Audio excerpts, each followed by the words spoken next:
Hey, I am Dave, and welcome to another episode of Dying to Listen, presented by the Disc Golf Dyers Guild. So, you may notice that we have an in-person guest. It's amazing. I know. We have Logan from Gingerbread Dyes. So, thank you for joining. You're welcome, Dave. I'm happy to be on here. Yeah, it's great to have actually somebody in person that I can actually touch. I know. I've been slacking a little bit, but I do enjoy watching everything and listening to them. Now you can watch yourself. I know. It's kind of scary. You get used to listening to your voice, but yeah. So you play disc golf. I do. What got you into disc golf? So I want to say in 5th grade that I was going to a private camp and they had a 9-hole disc golf course. So I would go up there for a week or so during summer and we would go maybe once. I'm like, okay. Went back the next year. Liked it even more. Then my older brother actually got me into it a little more. And with living 2 blocks away from an 18-hole disc golf course, not in the greatest area, but we were able to go a little more, my brother and I, so very fun. Kind of got addicted right away. Awesome. But then kind of took a hiatus throughout high school because I wasn't able to really go anywhere because not having a car. Then college came around and picked it back up because there was no sports. And I've been playing competitively now this is my 6th year. Oh, wow. Really? Yeah. That's awesome. Sweet. So where are you located? Obviously you're near me, but where are you located? So I am on the north side of Milwaukee. Okay. So were you born there? Raised there? I have lived in Milwaukee all my life. Yes. Gotcha. What are your favorite courses in the area? I would have to say Sandy Knoll up in West Bend, and probably Drechka. Yeah. So very nice. Sandy Knoll is very wooded, and Drechka is quite the opposite. It's very open. Yes. Good choices. I mean, we have a lot to choose from, so. We've got almost too many, but that's never a bad thing, ever. We have as probably many disc golf courses as we have disc dyers in the area. we have... That's fairly accurate, too. We have a good collection. We do. And speaking of dyeing, what got you into disc dyeing? I just wanted to make discs pretty. I first dyed my first disc last year, January. Before that, I was always contemplating on, do I want to do this? Do I really not? I know it can be expensive, which it is, but, I just really enjoy doing it. And I just told myself, do it now or you're never going to do it. So. No, that's great. Like, what thought that you could dye a disc and what made you go, I'm going to dye a disc? I've always had some kind of fascination with very beautiful but unique looking discs instead of just, oh, it's a purple disc or it's a blue disc. Great. Mm-hmm. Let's jazz it up a little bit. So I'm like, all right, I'm going to start doing this and show everybody my work. That's awesome. Do you remember the first disc that you dyed? So I do. It was a prototype Prodigy disc that was a nice minty color. And I used onyx and I think some red from Pro Chem and Dyes on it, and definitely learned you need to fill the bed with dye. What bed did you use? I used Klugler. And I'm a mainly clear glue bed guy, so. Yeah, I feel like you got, not a cheat code, but a leg up that you started with clear glue. Because I feel like a lot of people started with shaving cream. I don't want to be cheap. I wanted to let's fair. Get the swirls. I don't really like that burst, but you do it properly, it really turns out well. So I want to potentially try it here, but I just don't have the room right now. Well, if you ever want to, fuck around, you're more than welcome to come to the Dyers Guild lab station. Oh, I'll definitely take you up on that sometime. Yeah. What dye methods have you all tried? So obviously clear glue beds. I also do lotion painting, alcohol painting, and acetone painting. Nice. And some hot dip. Nice. I do a little alcohol painting as well. Don't we all, though, at some point? Yes. What does disc dyeing mean to you? Oh boy. It's kind of an escape from the day. That, like, even coming over here, I ended up dyeing the backside of Pikachu here for somebody that is actually my first commission job. So I'm like, okay, I will gladly do this. So I'm quite happy with it. Thank you for your amazing Dave's Spin Jig Rig or Dave Spin Dye Jig. Dave Spin Dye Jig Rig. Get it straight. There you go, Dave. Thanks. But yeah, no, like that has helped out quite a bit with doing some of the borders and everything else. So I'm happy I finally got one. That is awesome. So that's your first commission disc. One of the first three. One of the first three. Okay. Well, anyways, congrats. Thank you. That's great. But yeah, back to what you like about disc dyeing or what inspires you and why you do it. You said it's just kind of an escape. Yeah, it's kind of like just to relax the mind after a long day at work. I mean, it's something about it is just like zen-like. Yeah. Yeah. Nice. Do you have a favorite dye method that you like to do and or dye method that gets you more into the zen than others? I would probably just have to say clear glue beds. I mean, something about it is just seeing the swirls or doing a river or something like that, or even just trying something new. I mean, You're always learning with dyeing, no matter what. I mean, you could have like 20 years of experience or like a year like me. You're always learning no matter what. So that's awesome that you've only been doing it a year and you're definitely getting some killer results. Thank you. For your clear glue beds, to get technical on the dyeing stuff, a few questions I have is what type of glue do you use? So I have used the Elmer's School glue and also the Michaels brand. Haven't truly figured out which one's better, which one's not. I mean, to me right now, it's almost like clear glue is clear glue. Yes, you don't have the fine palette of clear glue. I'm not that fancy. Do you notice a consistency difference between the two? Not right now because with where I dye, it's upstairs in our room, and it gets cold during winter and ridiculously hot during summer. So it'll be interesting to see how the Michaels glue holds up. But I know that the Elmer's glue gets kind of watery during summer, that it doesn't like to hold the dye in place a little bit. It likes to spread a lot faster than like during winter. So I'll be very interested to see if the Michaels brand does the same thing. Is this like your first winter of dyeing? Or did you do it last winter too? This will be my first full winter. Okay. Because I started dyeing last year in January. So kind of the tail end of winter. Gotcha. What do you use for a container to put the glue in? So what I use to hold my bed is a 9-inch pie pan that I've got 7 of them right now. So if I really want to get into it, I could do 7 at a time, and then I could probably get 2 lotion beds on my little table. So that's awesome.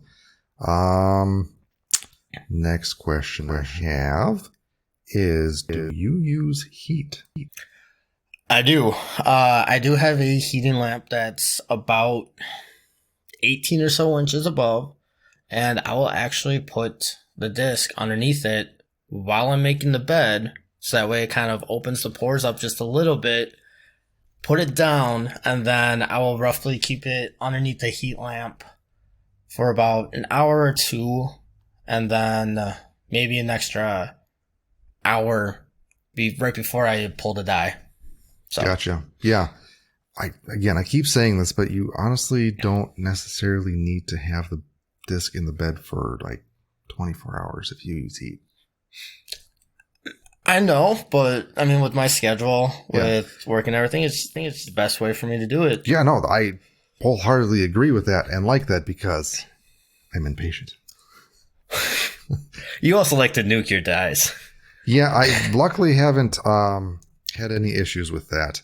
I'd be curious to do something with like a thinner flight plate, like a glitch, to see if what I do would actually warp it.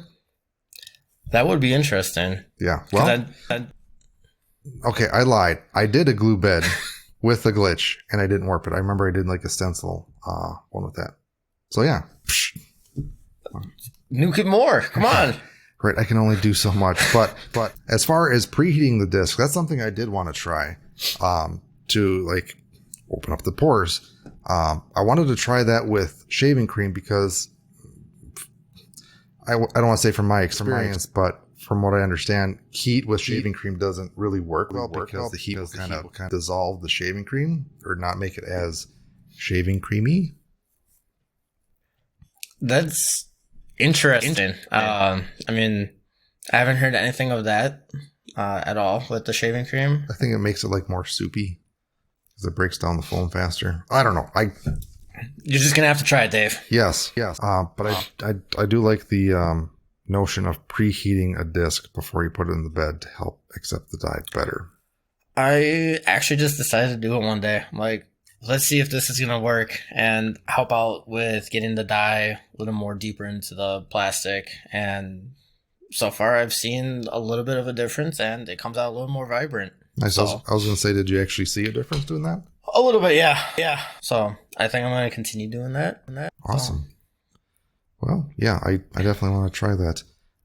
So for the dye that you put on top of the glue, what is your mixture and what dye do you use?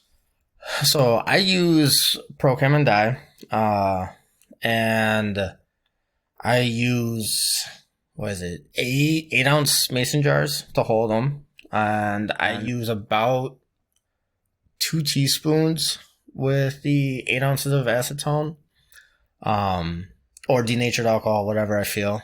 But it also varies with the amount of dye that I put in there because various colors may need more. Like some of the neons, like the neon Cirrus pink, neon royal purple, key lime, you can even use some more, or even the neon lemon zest. Gotcha. I was going to say, did you notice any colors that you need more dye? You listed some off, but is there any others that you know of offhand? Not that I've noticed. I've had to change up my recipe a couple times already because either not getting enough or dye not sticking to discs at all, which very frustrating, but I'm still a little baby in this phenomenal thing that we all like doing. So yeah, you have so much to learn, young Padawan. I know. Yes. Have you noticed any colors like clumping or having weird effects? I know you said some didn't take dye, but so that and colors that you've noticed that haven't taken the dye to the disc? So kind of like with your clumping portion there, I've noticed with Radical Red, I don't know if it's just my mixture or what, or maybe it's just old. I don't know. But it likes to get like this skin on top. And it doesn't want to move at all. Like, I'll put it in and I would say within 20 seconds, it's just like a skin, and you go ahead and try swirling it around, and you're moving all of Radical Red. I'm like, what is this? Interesting. I would have to look at what the consistency of the powder looks like, but I feel like the Radical Red was very clumpy in powder form. I can't remember if that was the one. Yes. Radical Red is kind of clumpy when in the jars, yeah. I wonder if that has something to do with it. Because I've noticed different Pro Chem colors, like the other mediums in there to help with the dye properties to like not have static electricity and get everywhere. I have noticed that some colors are more clumpy than others and more sandy. I've noticed that too a little bit, like flag blue. Very sand like I pick it up in my measuring spoon and just like dump it right out. It's just like, oh, so graceful. Versus like Radical Red or even like neon purple. You kind of have to almost like bang it into the jar or whatever that you're using just to have it come out. Yeah. Have you used anything besides Pro Chem? I do have some Dye Poly Black, primarily for the hot dipping and to have a little bit stronger of a black versus just Onyx, because I've noticed that Onyx is a little more almost like gray, like wannabe black, but maybe that's just me. I don't know. I mean, I am just a baby. Yes, well, I could tell you all the secrets, but what's the fun in that? Exactly. I don't want the easy way out. I don't know either. No, I've heard that with the hot dipping, there's the straight up Onyx is hard to get a deep black, and various methods to do that as well. So you mentioned you do hot dipping, so I'm assuming you do stencils as well. Yes, I do stencils. Just kind of started getting into that after I got my Cricut. That I'm like, okay, well, I don't want to just do like swirls or rivers. Like, let's do some looking around, see if I can't find a good deal on a Cricut machine. And well, I got one, and then it was just like stencils. Like, let's get as much practice with this as possible. I mean, even then, I'm still learning. Like, trying to find the best vinyl to use, the best like transfer paper and everything. Like right now, I am kind of kicking myself a little bit that I've got some white, like matte white vinyl off of Amazon. It was like 50 feet for like $16. And I'm noticing it's not the best for hot dipping whatsoever. Because like when I wrap it around on the backside, in the hot dip, it likes to just like start peeling away.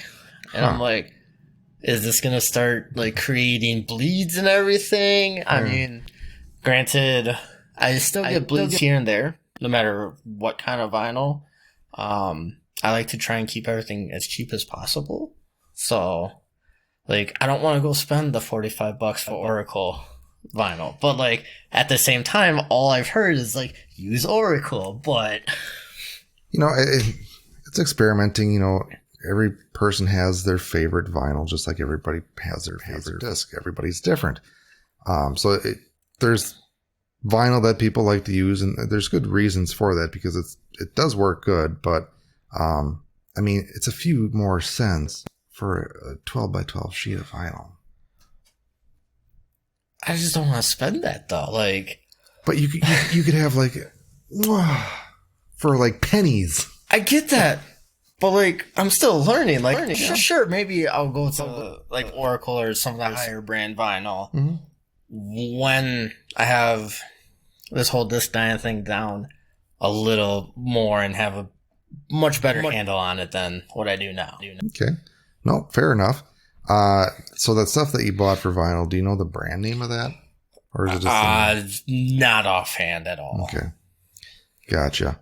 Well, since I am so nice, I have a crap ton. I can let you borrow some of those sheets to taste what it feels like to be awesome.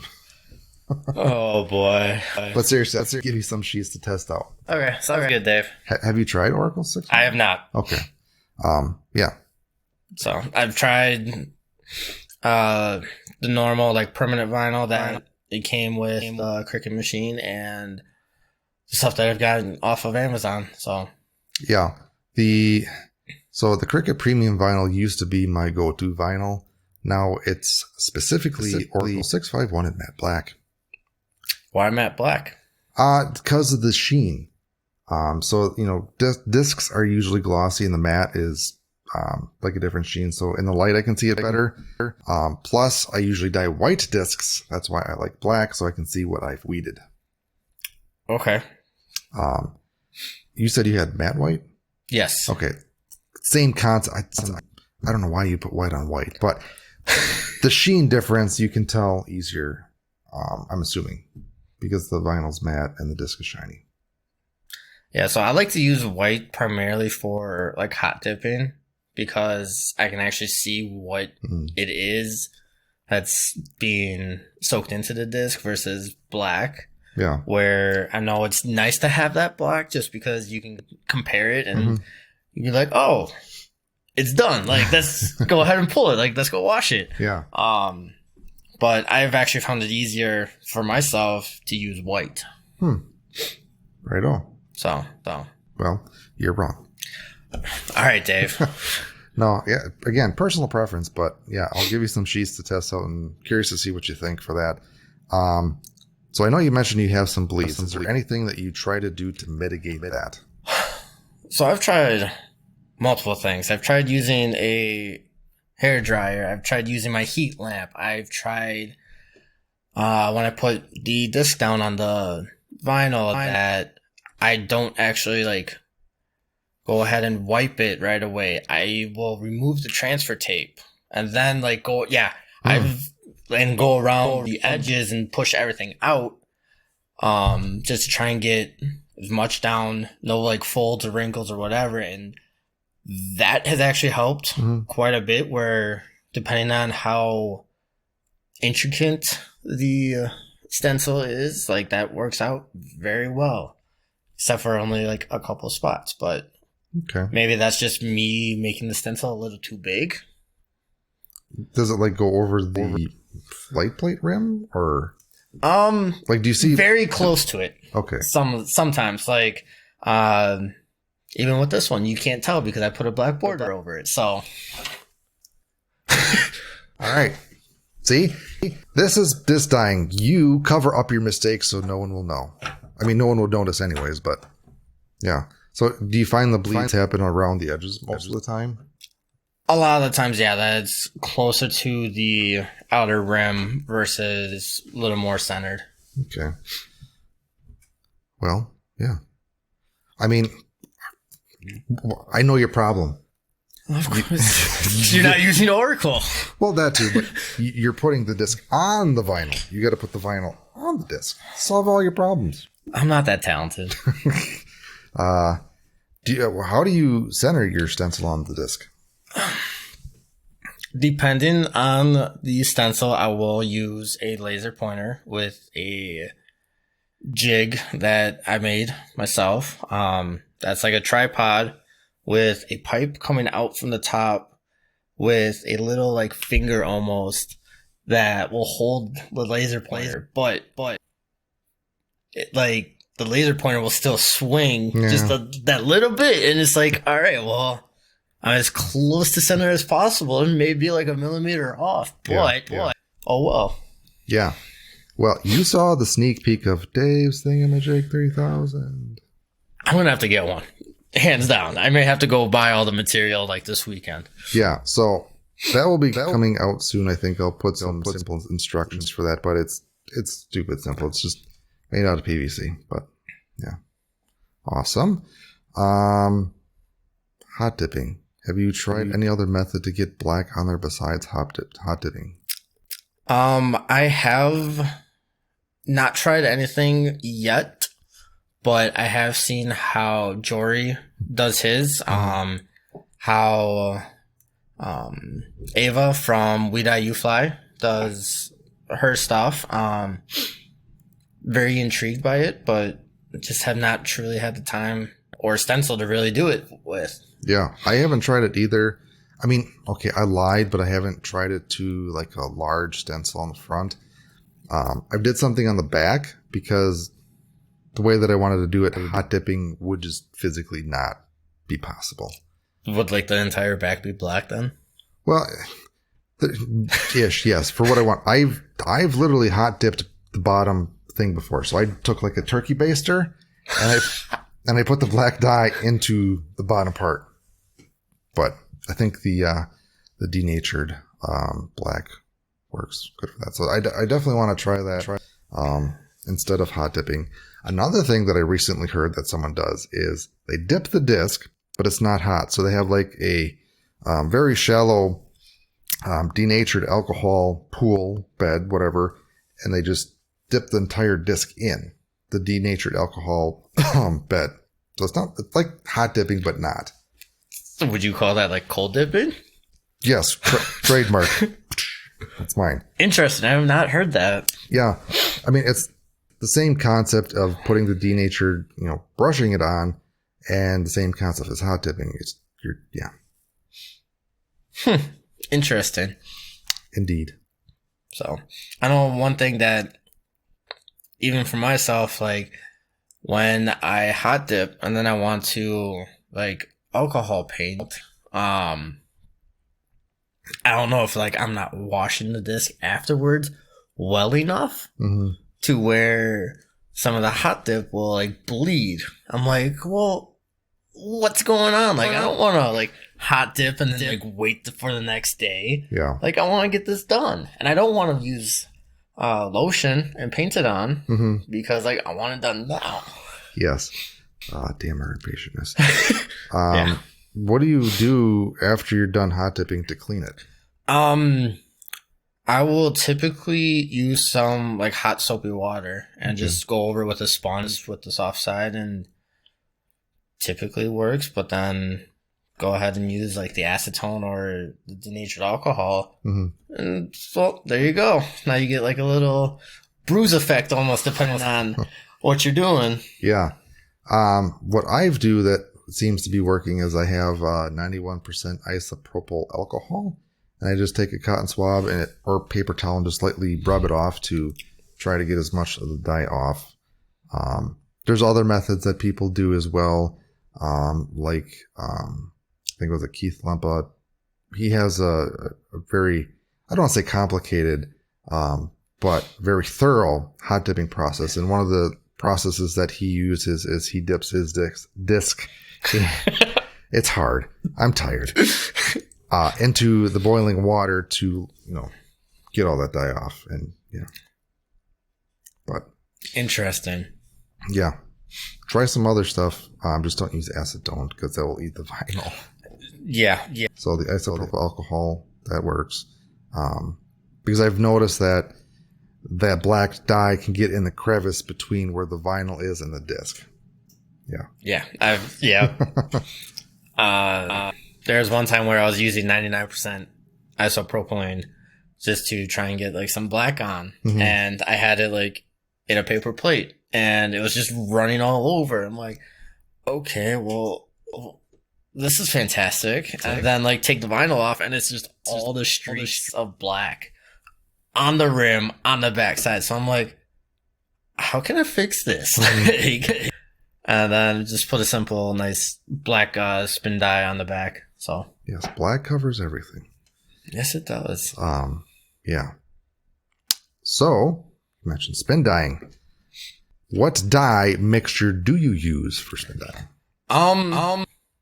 Right now, since I don't have all my colors in denatured alcohol yet, I use the acetone mixtures. I go 4 or 5, maybe 6 dips in with a Q-tip into the mixture, and then apply it and kind of go from there and just move on.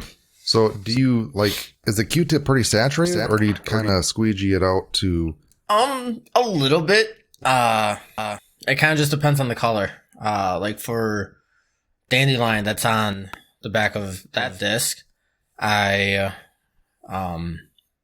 will dunk it and bring it right over and apply it, versus maybe like the Radical Red, which shows up a lot deeper on the spin die, where I would squeegee a little bit off. Same thing with the black.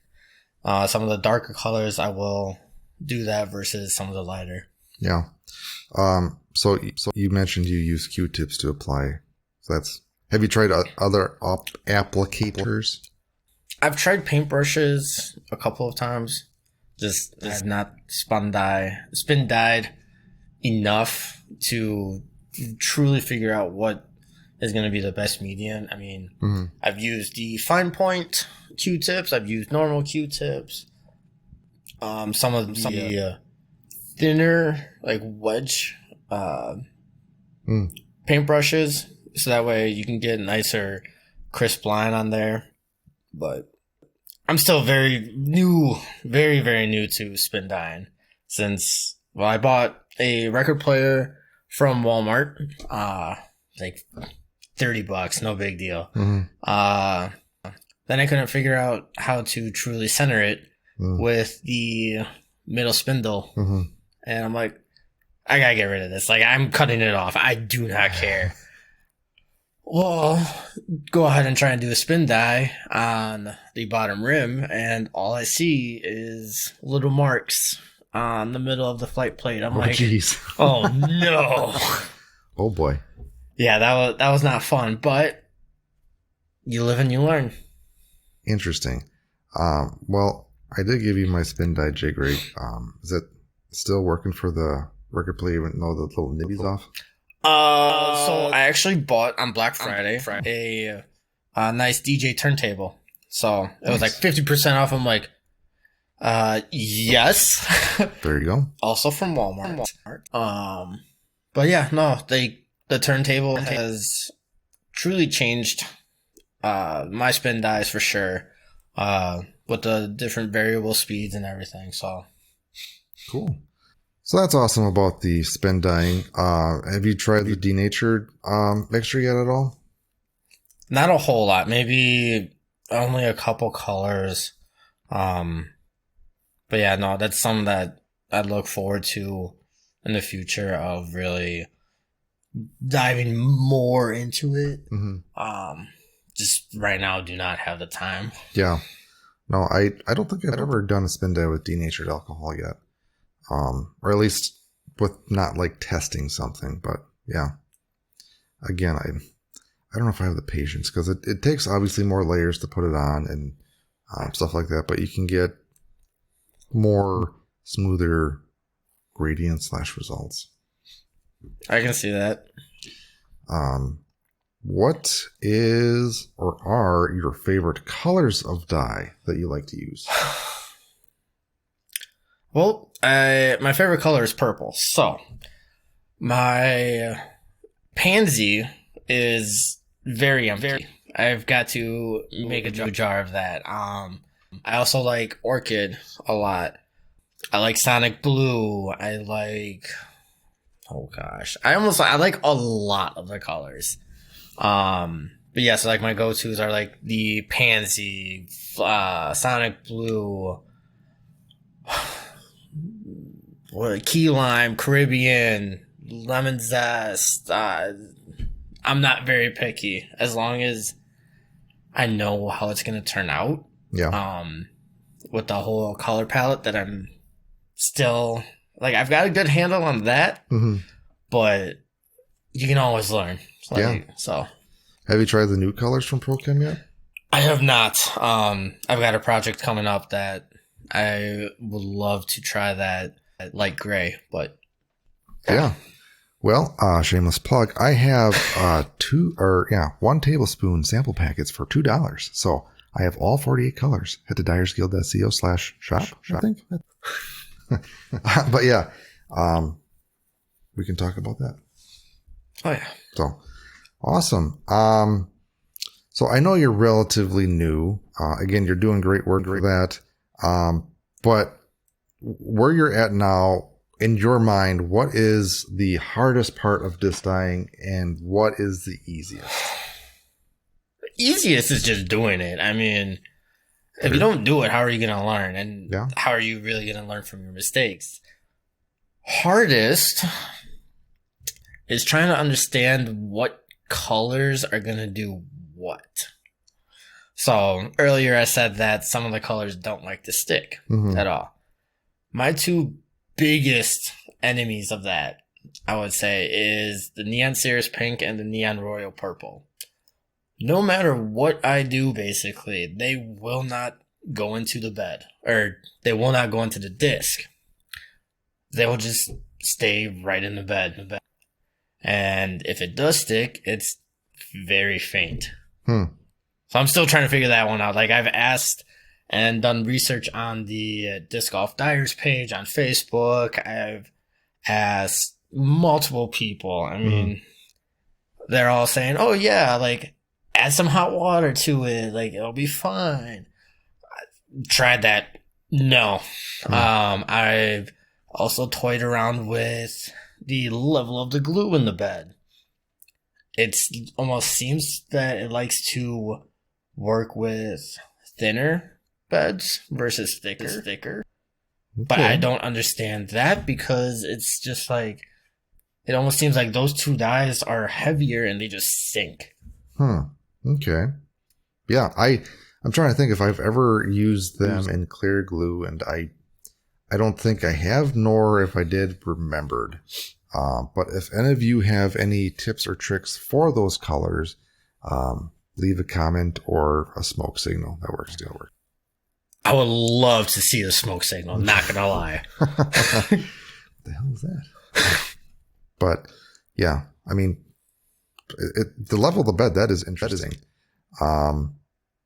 Just things off the top of my head is like thermal properties when you use heat, that the thinner bed is, I don't know, transfers the heat more or something. And I don't know. It's the weight of the something with that. I don't know if it's like the viscosity, I guess, of the glue, or is it the sit time, or is it too much heat, not enough heat? Like, yeah, I still have not figured those out, and it really sucks because those two colors I'd be using all the time, but since they don't like to stick, I'm not using them, and I almost gave up completely on them.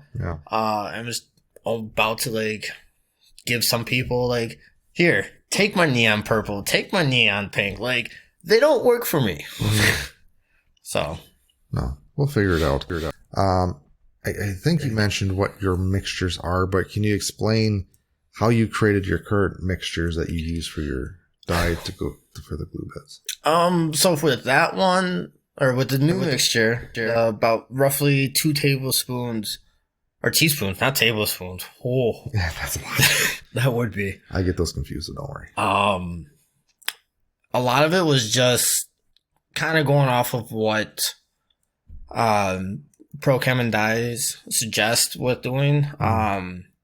Sometimes I will go ahead and put 3 in and then try and make it work. I know adding more dye powder into the mixture is better than not adding enough.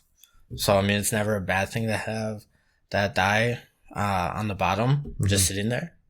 So, I've also been trying to get the colors to dissolve a little better. And I learned, well, first I tried adding the hot water into the mixture, then mixing it with like a milk whisk or whatever, some nice and simple off of Amazon or Walmart, who knows.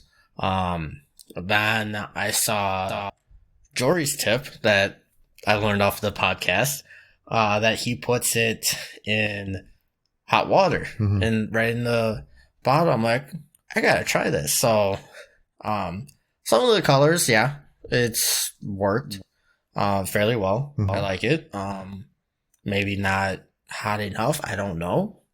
But overall, it's a lot better than adding the hot water right into the mixture itself. Interesting. I haven't tried Jory's method yet, but I did a test where I did the dye and acetone just together. Then I did a test with the dye and a little bit of water, mixed that, then put in the acetone, and I used neon key lime, I believe it was, and the saturation that had the water mixed in first was much more than just the straight up acetone. And I can see that because probably of the binders that they put in there with the neon colors, that they let them be free a little more. Yeah. I'm pretty sure the dye is water soluble, so that water helps dissolve the dye rather than, it's not acetone dissolvable per se, but. Right. Mm-hmm. So, where do you get your inspiration? Well, for the person who really got me into dyeing was seeing Brian over at Pipe Dream 79, I think. Sorry, Brian. But he really led me, like, get the Pro Chem dye, and like, you can take a class with me and everything. I'm like, I may have to take you up on that class and everything. Went back when I first started, but I'm like, all right, let's try doing these other things. And then Chris Tanis over at Daddy Mac Dyes with his rivers, like, unbelievable. I still don't understand how he does it, but I try my best to do it. But yeah, it's those two guys, I guess, I would really say really kind of shaped how I do some of my stuff with the clear glue beds. That's awesome. Where else have you gotten your information or learnings from? Just asking, really. Asking around. I mean, I've done research. I've also watched T. Diddy. That was actually one of, like, the first, like, videos that I've watched. Just trying to, like, what is this? Like, how do I do this? I actually watched Brian's video on that, like, right away. Like, hands down, I'm like, all right, if I'm going to do this, Brian's kind of the clear glue bed guy, so let's try and learn from the best. Mm-hmm. So, asking around, looking stuff up, just trying to absorb as much information as possible right away. Absolutely. So with you still being a beginner, do you have any notable fail stories? I do. Oh gosh, what was it? It was my buddies, like, not really lime green, but almost like Castaplast's poison green. What was it? PD. S-Line PD. And I tried to put too many colors and not understanding the color palette yet. Yeah, and it went from green to basically blue, purple, and black looking. Like, I probably tried putting 5, 6, 7 colors in. Not the smartest. I'm like, oh yes, this bed looks awesome. It's going to be so fantastic. Take it out. I'm like, yeah, I'm sorry. I'm going to buy you like some new PDs and dye you one of them. So yeah. Well, lesson learned there. You can use a lot of colors. You have to be careful of what you do, but use a weight disc. I've learned that fairly quick. After that, I've stuck to about 4 or 5 colors that I'm putting into a bed. So that was a big lesson learned there. Yes, there you go. Any other fails? Not that I can think of offhand. You're just that good? Oh, yeah. So I keep going back that you're new, which it's not a bad thing. No, it's not.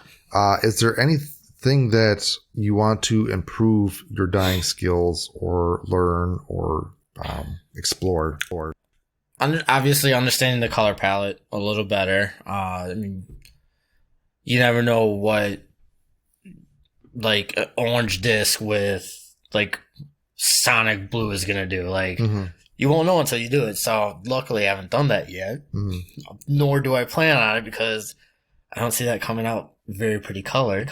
But also just getting crisper lines and detail in the clear glue beds. Also trying to hide the Q-tip strokes when trying to do like the acetone and denatured alcohol painting, because even on Pikachu here, I was not happy with how it looked out, so I lotion dyed over it to try and hide it.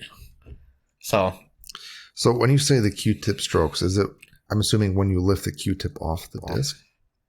I see every single stroke that I apply the dye on. Okay. If you're using acetone, yes, it is more difficult. Denatured will help with that.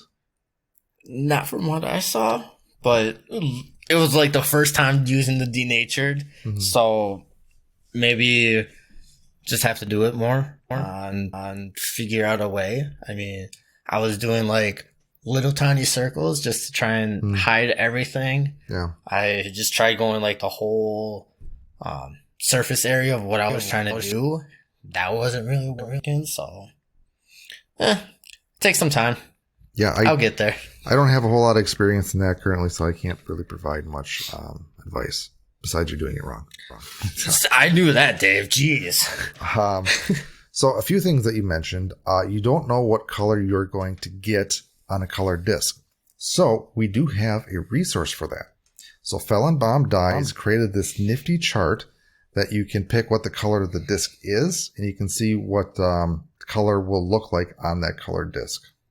Interesting. I'm going to have to take a look into that. Yeah. I think there's like a Procreate file that you can use, Adobe file, or any other imaging editing software. But yeah, it's pretty neat. You can select what color the disc is. Then it has a list of all the ProChem colors. You're going to have to add the new 9 colors now. But you can get a rough estimate of what you're going to get. It's not obviously exact. But yeah, that's a neat tool for that.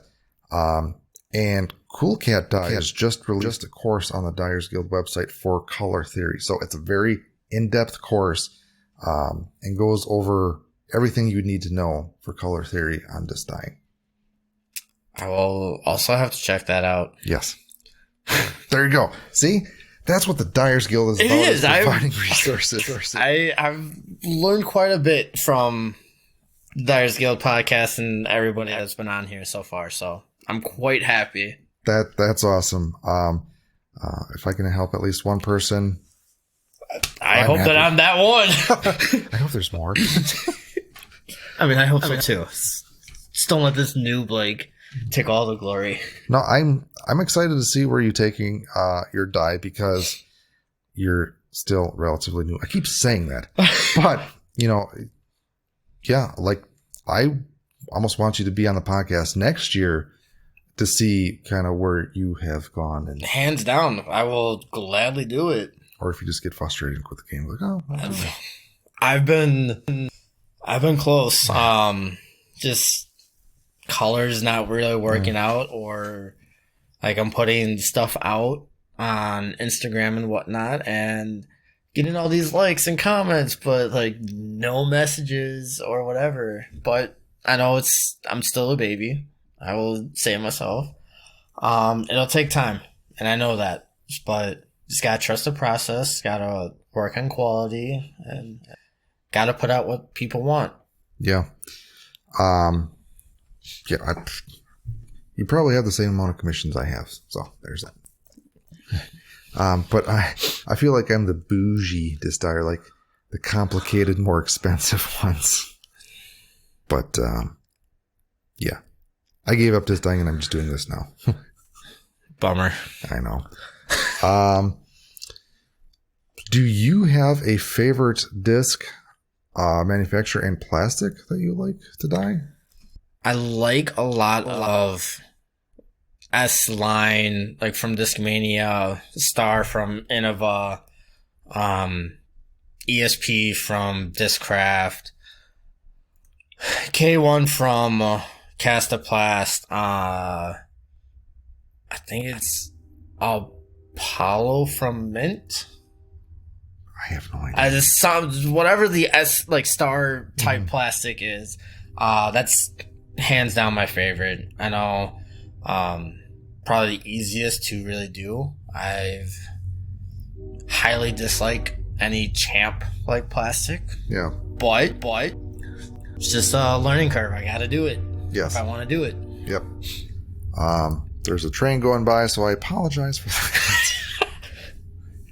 that. If you had to pick one plastic type to dye for the rest of your life, what would it be? If I would dye the new S-line plastic from Discmania already, I would probably say that. But going off of what I have done, I would probably have to say ESP from Discraft. Okay. Just no matter what it is, it just takes it. Mm-hmm. So, I know that you're new to disc dyeing, but have you noticed any of your dyes fade already? Not that I have noticed, and I did quite a huge haul of dyes for an event that I vended at back in, I think it was November, that I have not seen, really fade. Mm-hmm. I haven't seen some of my own that I've dyed fade yet. So I guess I'm doing something right there, but yeah, I don't know. Only time will tell with how fast that's going to fade. Yes, because you're so new to disc dyeing. I know. So speaking of events and vending at events, obviously you vended at that event, but have you vended at any other events? I have not. My first big thing with disc golf is actually playing. I would much rather compete versus die, but what I may try end up doing when I have the time and a assortment of discs in inventory. Mm-hmm. Maybe what I'll do is I'll just start throwing a couple discs in the raffle or whatever mm-hmm. for the tournaments that I'm playing in. So just to try and get my name out there some more. Yeah. Do you plan on doing any dedicated events this year? Playing wise? For vending? For vending? Yeah. Not really. I don't know how to go about it. Mm-hmm. I know a lot around here. It's 2 people that run events. Mm-hmm. So I don't want to kind of stomp on their grounds a little bit and take away some of their sales, if anything. But who knows? I mean, if I can, great. All I have to do is ask. Yeah. But sometimes I forget. Yeah. It's hard to play and vend, so I hear you. Yes. If I could do both at the same time, it would be phenomenal. Yeah. I think I mentioned to you, but I do want to have the Dyers Guild vend at some events and have other dyers share the space. Either, the dyers there or bring a bin of their discs to show off and sell for them. So if I do that, I will let you know if you're interested in that. Yeah, I did see that. Yeah. So I am interested. Just inventory. Yes. Cool beans. So you mentioned that you did 3 commissions so far, right? 1 commission for 3 discs. Okay. Were any of those weird or interesting? Well, what was the commission for? So it was, they wanted to do or buy one of my cloud breakers, but since it was at Play It Again, that I've got a bin at and it's sold, I'm like, I'll get you a cloud breaker. I'll do something on it. And then it was kind of like a trade-off of services that they make custom resin minis. And I'm like, I'll do 2 discs for 2 custom minis. So I'm like, I'll do it that way.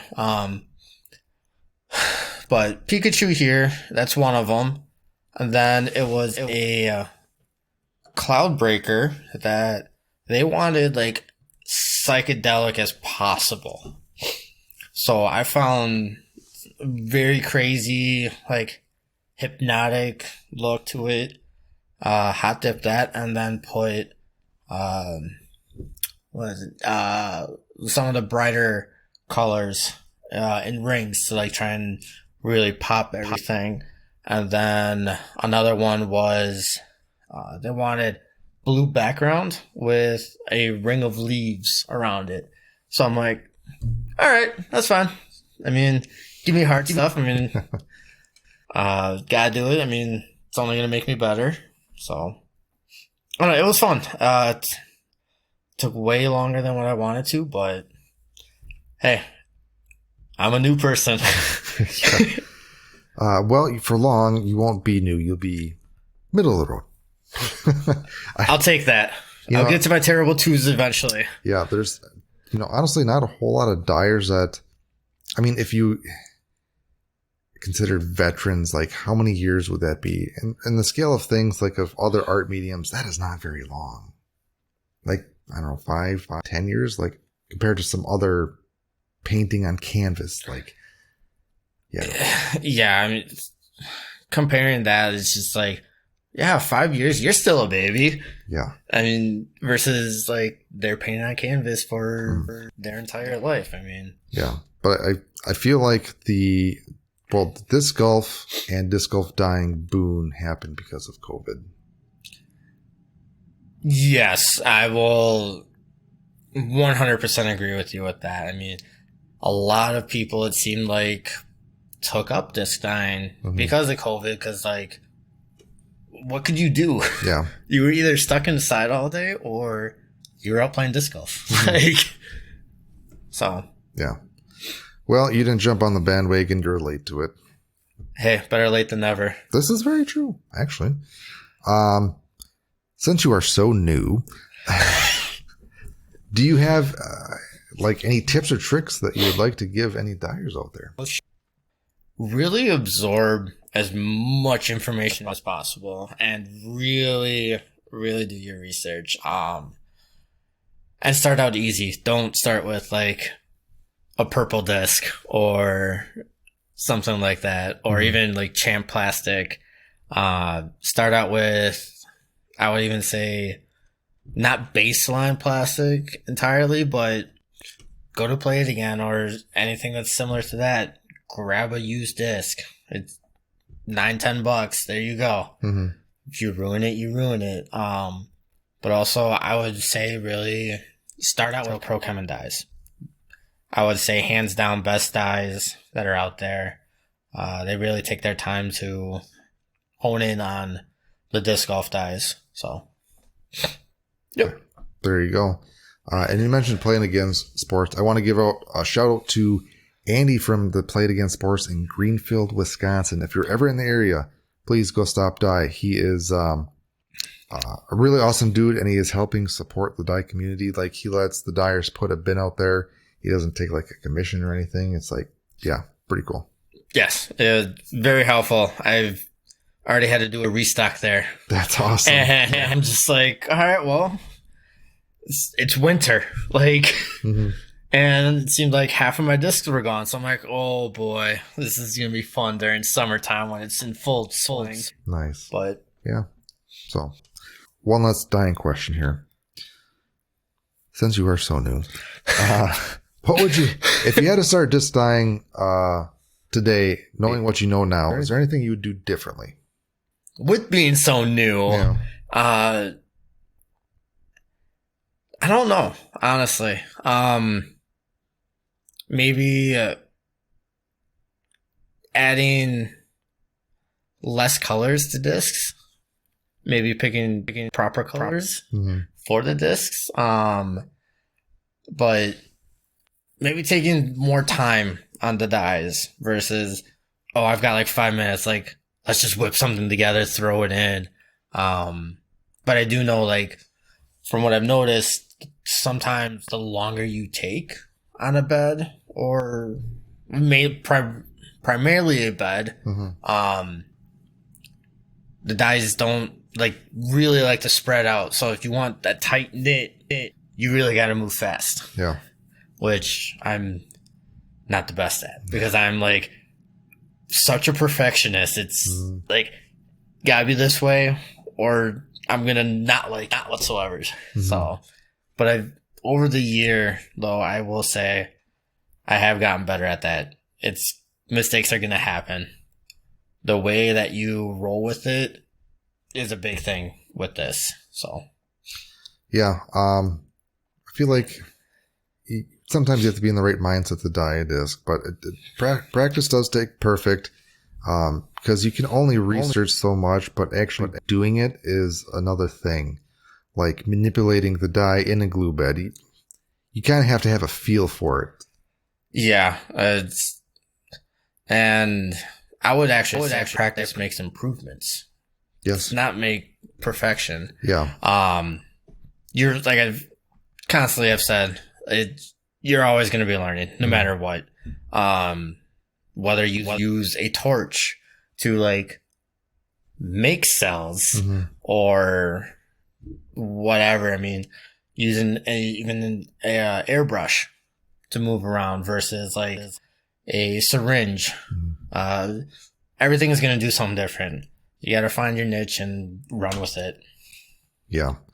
And I feel like with beds, you can't be perfect because there's going to be that uncontrollableness no matter what you do. You can try to harness it, but it's not going to be 100% perfect.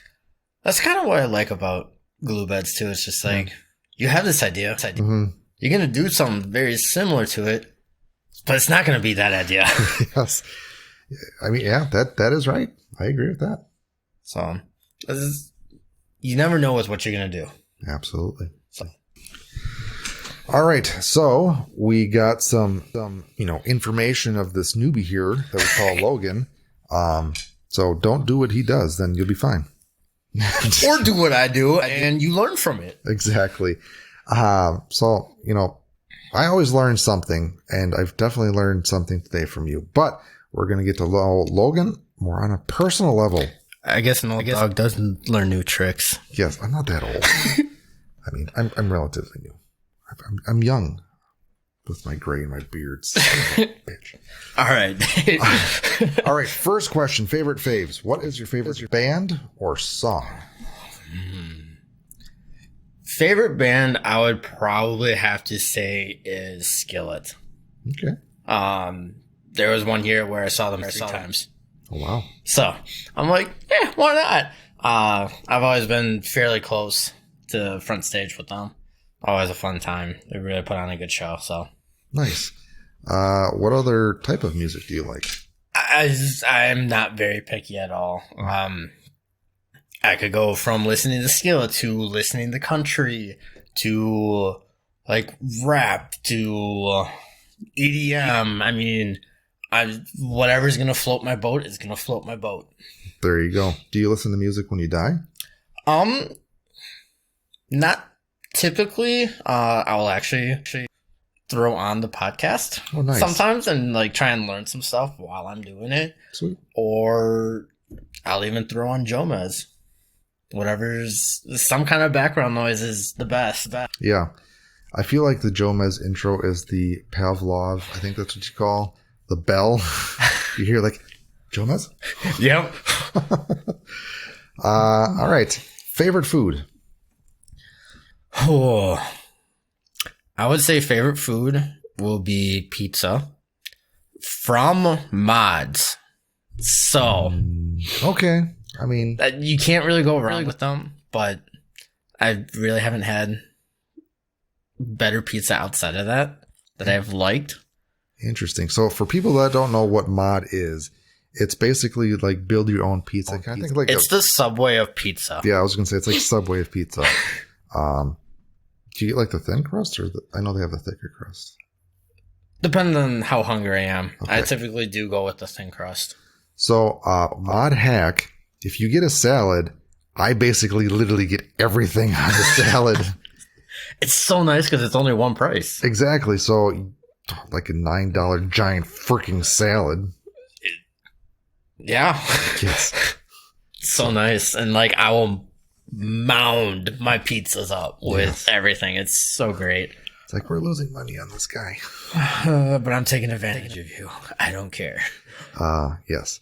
What do you like to wash down that mediocre pizza? I will either drink Dr. Pepper or I will do a sour or bourbon sour old fashioned. All right. And it's only good up here in Wisconsin. So if you're anywhere else and try and go for one, it's not going to be good. Yes, I was going to say. All right, that's a pretty Wisconsin drink there. Oh, I know. But you can't really go wrong. Yes. So what other hobbies do you have besides disc golf and disc dyeing? So I like video games. If I'm not dying or like watching Jonas or whatever, I will play video games. And sometimes during like the spring through fall, I will shoot photography. Oh, really? Yes. I did not know this. I was saving that one for you, Dave. Oh, wow. But I'm like one of those people where I don't like editing at all. So Okay. I will gladly go shoot like 1,000 pictures, but only have 50 good ones. Just kind of how I am. I mean, I'd rather have that natural beauty to it versus, oh, that's like brighten the colors. Let's do this. Let's do that. Like, I don't even know the terms. Like, because eventually, yeah, maybe I do want to get into the editing portion of it, but I just don't have the time. Yeah. How long have you been into the photography thing? I've been in it for a while. I've always enjoyed taking pictures of anything and everything almost. Nice. I actually got asked by one of my good friends to do her sister's senior pictures. Nice. So I'm like, all right, let's buy a new camera. So I ended up buying a, oh gosh. Please say not. No. Damn it. A Canon. I bought a Canon Rebel T7. Okay. So some affordable. I mean, it's a good beginner camera. Yeah. Is that APS sensor size? Blah, blah, blah. Technical term, blah, blah, blah. Kind of, yeah. Okay. Well, that's awesome. Yeah. Fantastic. It's always been something that I've been into. I mean, yeah, do I want to get into it more? Sure. But disc golf is life right now. Yeah. Well, you take all these beautiful pictures, post them to Instagram, especially your discs. I know. I slack really bad on that. Yeah. That's the one downfall of me. Yes. Take a picture, upload to Instagram. Pretty simple. Repeat. Repeat. Okay. Next section.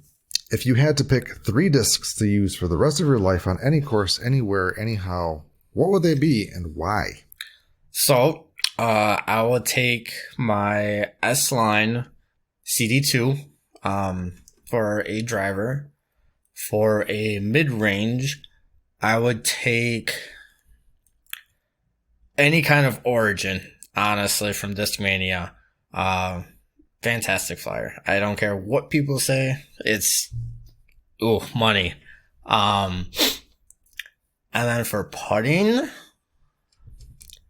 it's a toss-up because I love my D-Line P1Xs that are very lightweight, like 165. I wish they would come back with those. Or my Exosoft Logic. Just to really grab the chains more on some of like the colder days up here in Wisconsin. Yeah. So that would be why. Well, those would be those 3 discs. And well, the CD2 is my like absolute money disc. I'm throwing that on a hole. It's almost always a good shot. Refresh my memory. What are the numbers on that disc? The CD2 is a 9.5 -1.2, I believe. Okay. So, Right. not quite Thunderbird-ish, I believe, but nice stable flyer. Nice. So, Cool. Well, that's the only disc you can use from now on. It's on your permanent record. Fine by me. Lee, perfect hole for the next section. What has been your favorite course and or hole that you have played? Ooh, favorite course, hands down, Maple Hill. Nice. I know.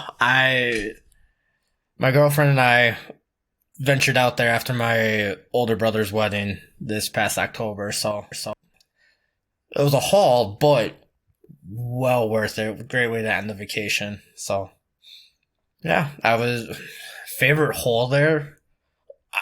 Hole 1. Just, we went in the peak of color season. Oh, nice. So it was so beautiful. I did not want to leave. Nice. So, yeah. Well, I was going to say what's on your bucket list, but I don't think there's anything else left. I would probably say De La Viega, go to W.R. Jackson, go hit USDGC, some of these more pro tours stops that they play. Mm-hmm. Just really go like test the water, see where I'm at. Yeah. Well, I know where I'm at, and it's very, very low. In big numbers. But that's awesome. Everybody's been saying Maple Hill, and now I really, really want to play Maple Hill. Do it. Yes. Go during fall, I would say. Yeah. It's a lot better. Yeah. Just the beautiful colors. I mean, you get out there, you get to the tee pad of hole 1. You have the pond. You've got the beautiful backdrop, basically, of all the trees. It's breathtaking. Nice. Awesome. How would you compare it to any of the courses that we have here, if comparable?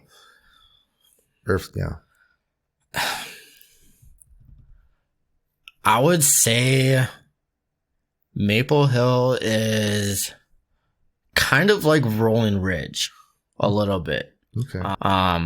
Rolling Ridge may be a little harder depending on the layout. Really? Yes.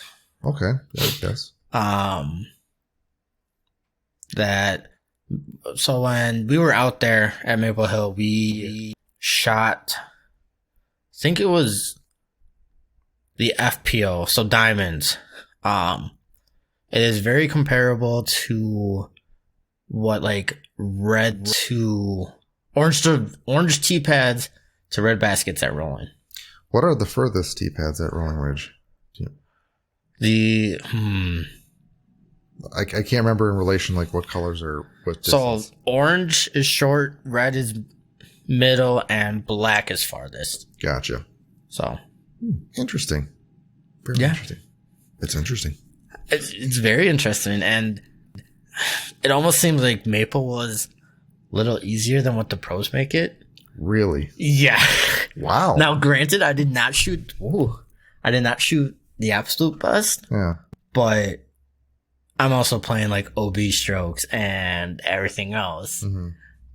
But the fairways are there. Okay. It's very, very beautiful. Nice. So you're saying you're as good as a pro? No, not what I'm saying. I'm only like 873 rated. Okay.